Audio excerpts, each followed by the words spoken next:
Salut les amis, c'est Wiltemer et bienvenue pour l'édition du 13 du 3 du petit journal du crypto. Aujourd'hui, nous avons un market cap global à 1819 milliards de dollars. C'est juste magnifique. Le market cap gagne 5,26%. Nous avons un Bitcoin, ladies and gentlemen, qui a franchi les 60 000 dollars. Il s'échange à 60 443,99 dollars. Il vient de prendre 5,29%. Il se dirige vers les 61 000 dollars et peut-être vers l'au-delà et l'infini. On a Ethereum qui a passé les 1900 dollars, il se dirige vers les 2000 dollars, il gagne 7,83%. On a le Binance Coin qui gagne 4,25% à 277 dollars. On a le Tether en quatrième position et Cardano qui se réveille enfin à 4,38%. C'est pas grand chose, à 1,11$. On a Polkadot qui danse la salsa, la rumba, le cha-cha et la polka, bien évidemment, avec 5,13%. Au prix de 37,54 dollars. On a le Ripple qui fait quand même une petite montée de 3,15%. On a Uniswap 4,75%. On a le Litecoin 7,02%. Et on a le Chainlink qui nous fait un 6,02%. Alors le top gagneur du jour, est-ce que c'est encore Chiliz qui est devant et qui mène la danse, ladies and gentlemen? Non, nous avons Decentraland qui te fait un 97,59%. C'est un truc de fou, mais c'est normal, ils se sont associés à Iota. Après, on a Holo qui fait un 56,82% et Pundix qui revient d'entre les morts avec 47,57%. Et le Chiliz te fait quand même un petit 39,13% avec un 569,66% en 7 jours. C'est beau. I see green today on my portfolio. I'm so happy, cryptocurrency. And I sing to myself, what a wonderful world. Voilà, c'est ça les crypto-monnaies. Un jour tu pleures, un jour tu ris. Si t'es nouveau sur la chaîne, n'hésite pas à t'abonner et d'actionner la petite cloche de notification pour ne rien rater. Et surtout, rejoins-nous sur Twitter, Facebook, générique.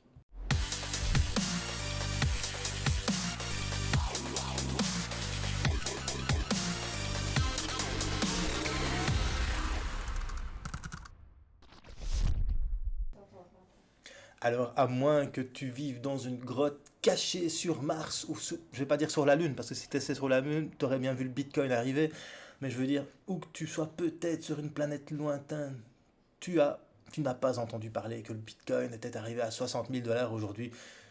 Et bien voilà, maintenant tu le sais, grâce à Wiltemer. Non mais je déconne. Mais voilà, le Bitcoin enfin a franchi les 60 000 dollars en établissant un nouveau record absolu, ce qu'on appelle un all-time high pour les nouveaux ATH en abréviation. Alors, pour moi, c'était une évidence. Bien évidemment, le Bitcoin est arrivé aux 60 000 dollars. Je vais même te dire que pour moi, c'est une évidence. Il va même arriver à 1 million de dollars. Je te dis pas demain, je te dis pas après-demain, mais je te dis après-demain. C'est peut-être ma fille, quand elle aura 18 ans, que son Bitcoin vaudra un petit million de dollars.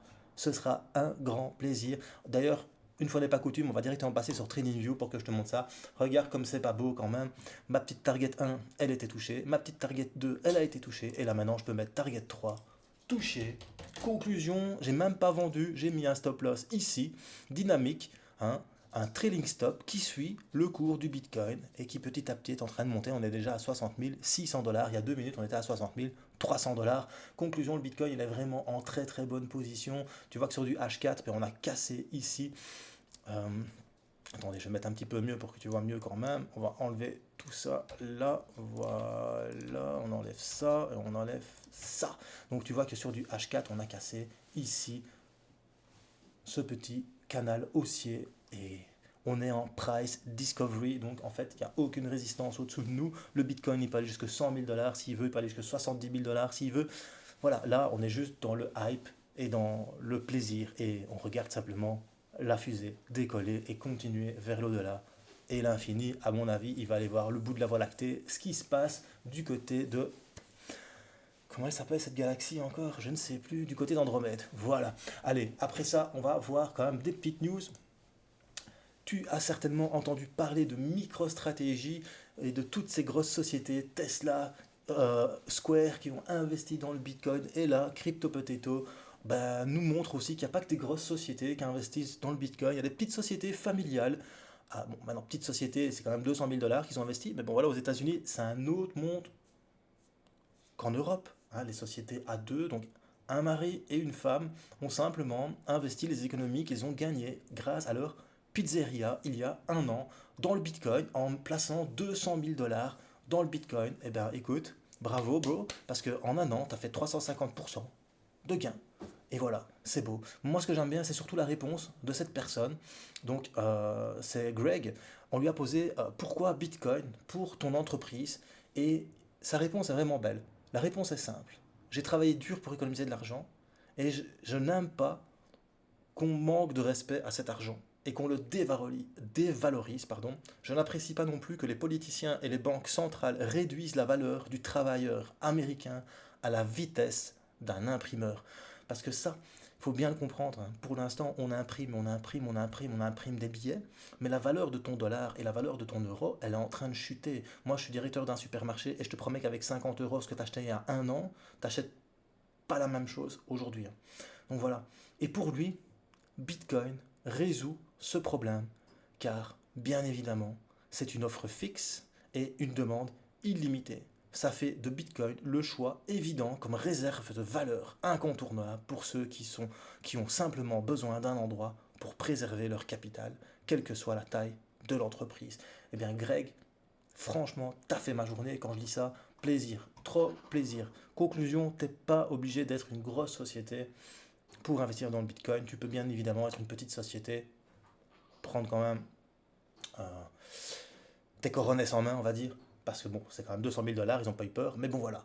Franchement, ça fait plaisir à voir. Alors après ça, on a le géant américain Morningstar qui annonce qu'il éduque de plus en plus d'investisseurs traditionnels sur le Bitcoin et les crypto-monnaies en général. Et ça, c'est une très très bonne nouvelle. On a Algo qui va traiter le passeport vaccinal italien pour le Covid-19, nous met Reddit.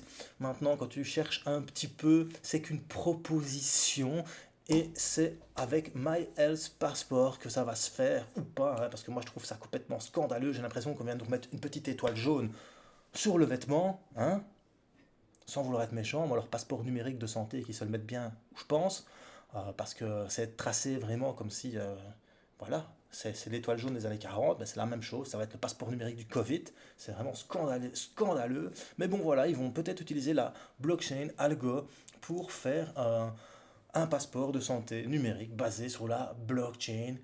Et oui, quand je vous disais il y a 2 3 ans que le meilleur George Orwell, c'était la blockchain. Le meilleur espion au monde, c'est la blockchain. Quand il y en a qui pensent que le Bitcoin est fait pour acheter des armes et de la drogue, mon gars, le Bitcoin n'est que pseudonyme. Si on arrive à mettre un nom derrière une transaction, toutes les transactions précédentes, on sait venir les voir. On sait tout tracer. C'est ça la blockchain aussi. Il ne faut pas l'oublier que la blockchain, c'est aussi une boîte de Pandore. En Chine, ils utilisent la blockchain pour tracer leurs citoyens. Donc voilà, attention quand même. Voilà, juste un petit attention quand même. Pendant ce temps, tu as quand même Vitaly Buterin qui est en train de serrer les fesses et qui annonce qu'Ethereum pourrait augmenter le débit de ses transactions par 100 avant l'arrivée d'Ethereum 2.0. Pourquoi? Parce que pour l'instant, il y a beaucoup de projets qui prennent leur valise, Samsonite, hop, on roule un petit peu, on arrive chez CZ, toc toc toc toc, hello bro, ça y est, comment tu vas, ça va bien? Il y a moyen que je mette ma petite application sur la Binance Smart Chain parce que chez Ethereum, j'ai plus de clients, il n'y a plus personne qui vient, tellement les frais sont chers. Par contre, chez toi, ça coûte rien. Conclusion, on se dit qu'on viendrait quand même, tu vois. Et là, Vitaly Buterin, il se dit, la solution, c'est qu'on va essayer d'utiliser le ruling pour réussir à faire fonctionner Ethereum beaucoup plus rapidement. Alors il y a le EIP 1559 aussi qui pose un gros problème aux mineurs parce que bon, faire diminuer les frais de transaction, c'est faire gagner entre 50 à 20% en moins aux mineurs qui ont investi en masse dans de l'hardware pour, comment dire, valider les transactions. Conclusion, c'est pas juste quoi. Il y a vraiment un problème qui se pose là. Il y a vraiment quelque chose. Mais ça, Monsieur TK, il t'en parlera certainement mieux que moi.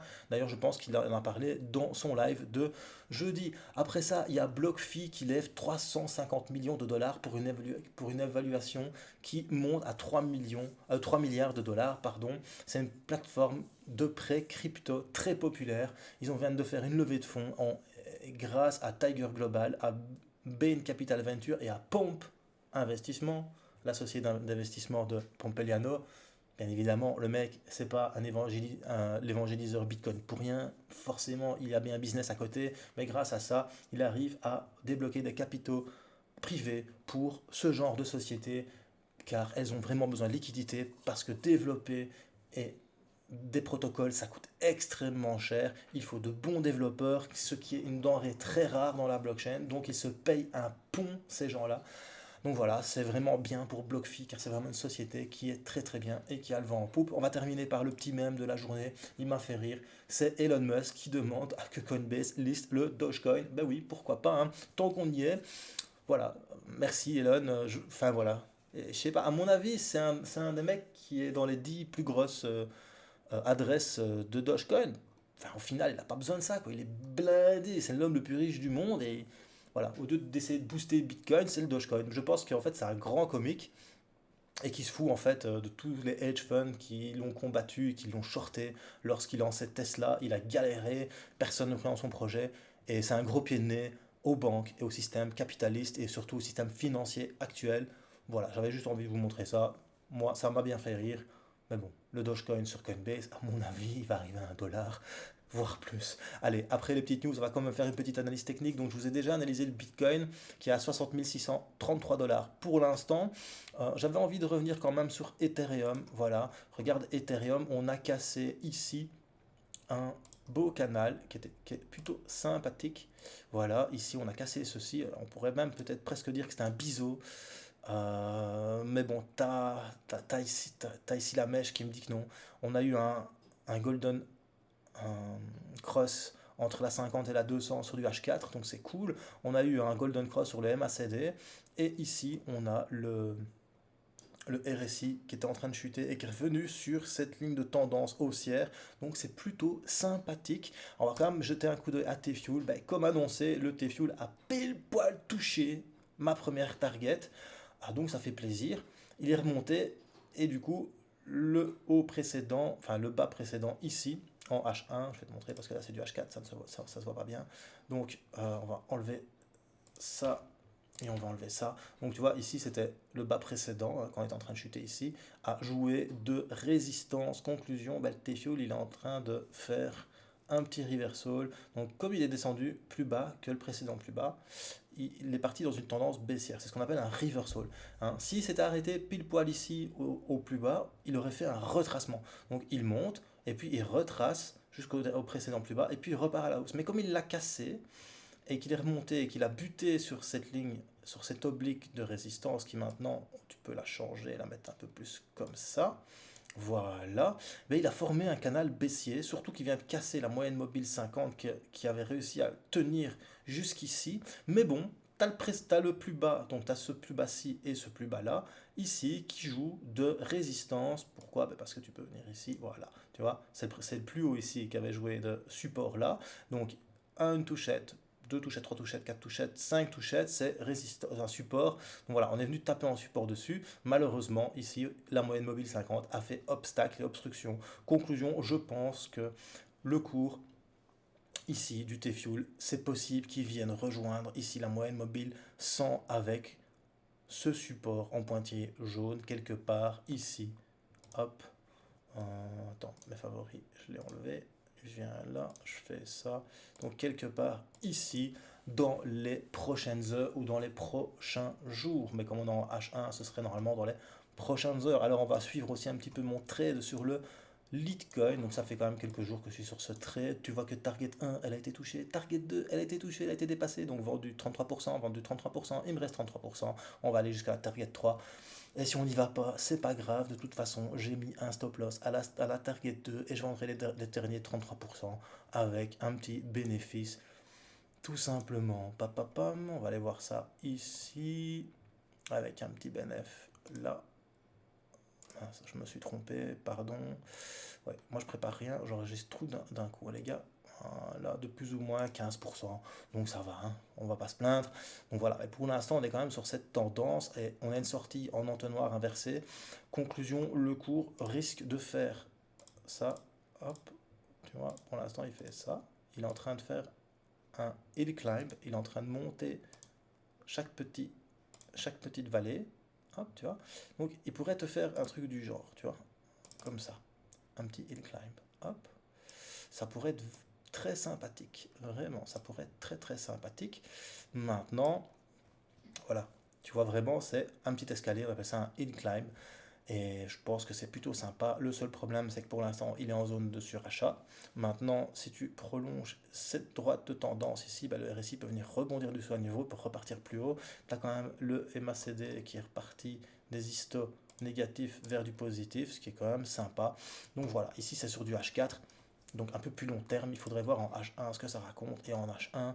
Mais pour l'instant, cette oblique, ben, elle joue quand même résistance. On va voir si maintenant on va venir chercher le bas de ce petit canal.